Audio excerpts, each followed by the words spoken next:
ഒരു കാര്യവുമില്ലാത്ത വിഷയത്തിൽ പ്രശ്നങ്ങൾ സങ്കീർണമാക്കിക്കൊണ്ടാണ് മേയറും KSRTC ഡ്രൈവറും തമ്മിലുള്ള പ്രശ്നം CPM വഷളാക്കിക്കൊണ്ടിരിക്കുന്നത് എന്ന് യൂത്ത് കോൺഗ്രസ് സംസ്ഥാന അധ്യക്ഷൻ രാഹുൽ മാങ്കൂട്ടത്തിൽ പ്രതികരിച്ചു.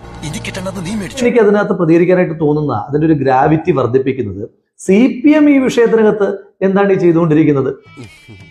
ഇപ്പൊ ഇതിനകത്ത് ഇനി ആരുടെ ഭാഗത്തെ തെറ്റെന്ന് നമുക്കറിയില്ല എന്ന് പറഞ്ഞു. ഇനി പോട്ടെ, ശ്രീമതി ആര്യയുടെ ഭാഗത്തെ തെറ്റെന്ന് വിചാരിച്ചു. അങ്ങനെ തെറ്റെങ്കിൽ പോലും ഇനി അവർക്ക് തല പോകുന്ന കേസാണോ,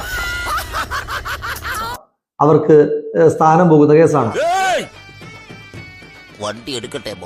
അവരെ തൂക്കിക്കൊല്ലുന്ന കേസാണോ? ഒന്നുമല്ല. ഇനി ഇവരുടെ ഭാഗത്താണ് തെറ്റെന്ന് തെളിഞ്ഞാൽ പോലും പരമാവധി ഒരു ഫൈൻ അടച്ചാൽ തീരുന്ന ഒരു വിഷയമാണ് ഈ വിഷയം. അങ്ങനൊരു വിഷയത്തിനകത്ത് ഇതിനകത്ത് ഏറ്റവും പ്രധാനപ്പെട്ട തെളിവായ മെമ്മറി കാർഡ് കാണാനില്ല എന്നാണ് ഇപ്പോൾ കേൾക്കുന്ന വാർത്ത. വളരെ ഫ്രഷ് ആയിട്ടുണ്ട്.